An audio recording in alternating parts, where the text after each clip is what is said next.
Richard Stengel is a former Undersecretary of State for Public Diplomacy, former Time Magazine managing editor, and an MS Now political analyst. With me here in studio, retired Army Colonel Jack Jacobs, recipient of the Medal of Honor, and an MS Now military analyst. So, Rick, this administration has repeatedly downplayed the war's impact on the American people. They said, for example, over and over again, that high gas prices are a short-term problem. They'll come down when the war's over.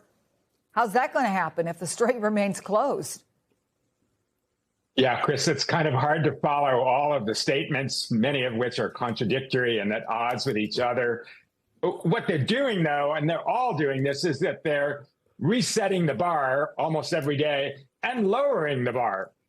Remember, originally they talked about getting rid of Iran's nuclear capacity, having regime change, having a democratic Iran. I mean, now they're basically talking about, diminishing supply chains and ballistic missiles. And to your question of can Trump just declare victory and walk away?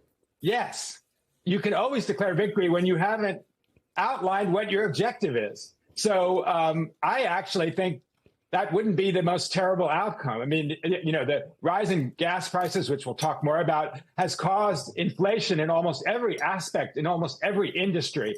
That's only going to get worse unless we get out of there. Well, I don't think there's any question that he's right about that, right, Jack? You can do it. He can say whatever he wants. We won, right? Mission accomplished. Where did we hear that? You're somebody who knows war. You fought in Vietnam. You're a recipient of a Medal of Honor for it. Can you sell a winning war to the American people if he leaves the Iranian regime still armed, still putting up a effective resistance, and the strait shut down? As long as the strait isn't shut down and prices drop, and he could probably negotiate.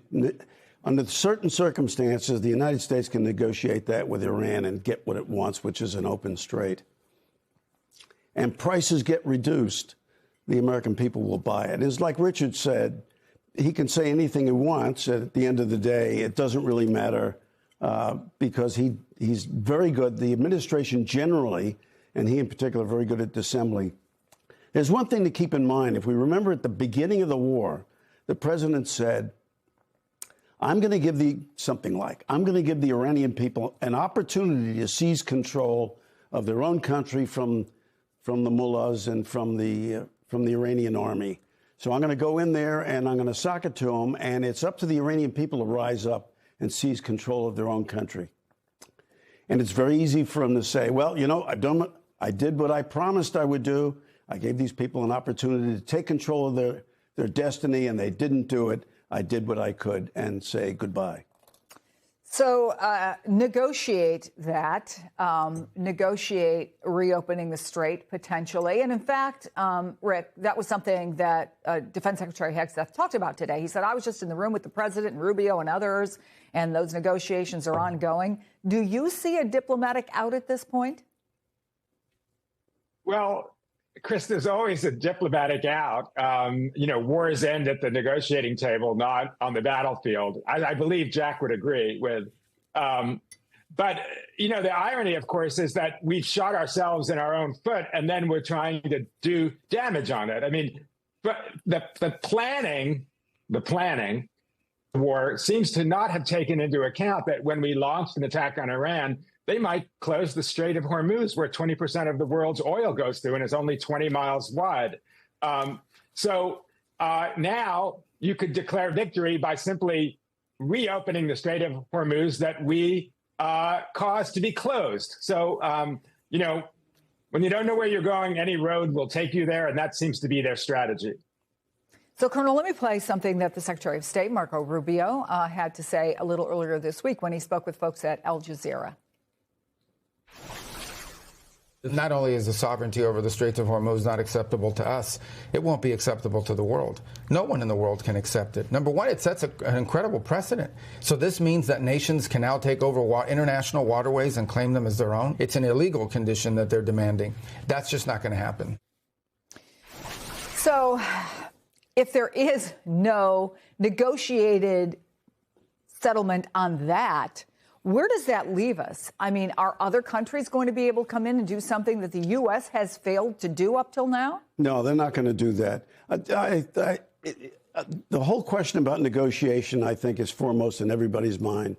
At some juncture, the United States is going to arrange with Iran to open up the straits without verifying that the Iranians have sovereignty over the strait, in exchange for something else, one or more other things. And one of those things is going to be that the Iranians can hold on to whatever fissile material they currently have. There'll be some sort of arrangement about the fissile material. But wasn't that the whole point, that they didn't have anything that could ever be made into a nuclear weapon to threaten us or anyone else? Yeah, that's right. Just making sure that's how I remember it. You remember it exactly correctly. But the administration is going to come to the conclusion that people have very short memories, and in the end, it's much more important to have $3 oil than $5 oil. And they'll do. The likelihood is that they'll do a deal which gives Iran something in exchange for the straits. All right, Julia, I know you're on top of what else was said today about all of this at the Pentagon briefing. Fill us in.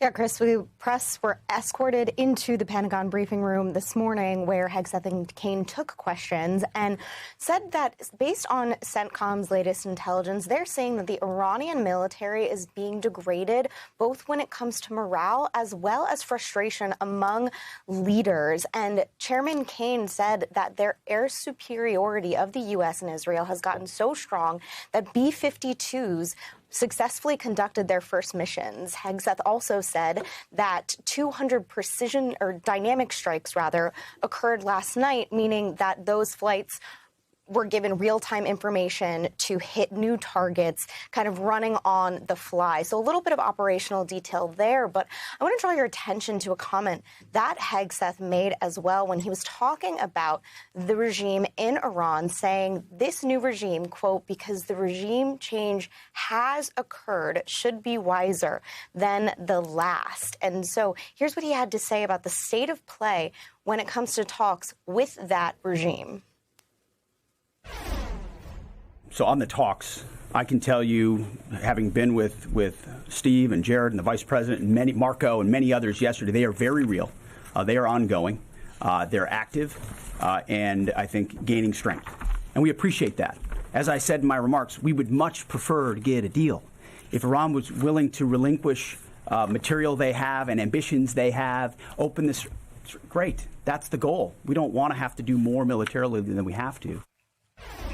Now, both Hegseth and Kane dodged a bit when asked if reopening the Strait of Hormuz was a mission objective in order to declare victory. But Hegseth just came back from the region himself. He announced in this presser that he did visit the CENTCOM area of responsibility. He wouldn't say which bases or locations because he didn't want those to be targeted. But he talked about witnessing this operation firsthand. He said, quote, sheer competency is what he witnessed. And he also witnessed an urgency. He said that troops told him that they are looking to not have a next rotation. They're looking toward mission success. And as all of this panel has said, it's unclear what exactly that looks like roughly 32 days into this operation, Chris. Julia, thank you for that. So, Richard, we've talked a lot about the Pentagon sending out memes, right, about the war. They've been controversial. But now Iran's getting into the act. They've released kind of absurd videos of Trump as a Teletubby. There he is as a Lego character on the right. Those videos link to an NPR article that says, quote, trolling Trump has become a new Iranian regime pastime. What do you make of the way the online war is playing out? What does either side get out of it? Well, Chris, yeah, propaganda has always been a handmaiden of war throughout history for the last 5,000 years. That people competing in the war zone are always sending out publicity or messages that suggest that they're winning or suggest that the adversary is weak. That's something the U.S. has done. We did that during World War II. So we're seeing some example of that now. But one of the things that's a little bit different is the fact that, this is also related to the kind of technology of warfare, social media. People have access to it in a way that throughout history they didn't have. I mean, we dropped leaflets over Nazi Germany. Now people can just look on their phone and see this kind of propaganda. So, by the way, they can't do that in Russia, which basically banned the internet yesterday. I don't know if you saw that, but at any rate, this has been a part of war since war has existed.